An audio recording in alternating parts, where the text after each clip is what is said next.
Initially, I was gonna join criminal justice because I thought it would just be something fun to do, but then talked to my dad who's in the trades. He's a service manager at NJATC, and he told me to just explore some kind of trade in the school because even if I don't know what I want to do after high school, I have something to fall back on.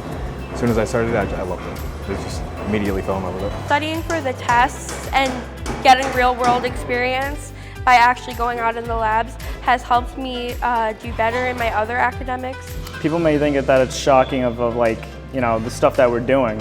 Like, people don't normally, you know, let students go up in the rafters and start installing stuff, going into a breaker box and touching stuff that normal people, you know, wouldn't.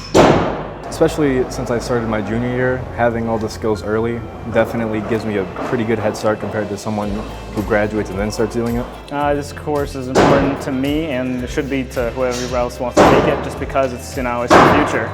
It's a good chance to get you a leg up in the future too.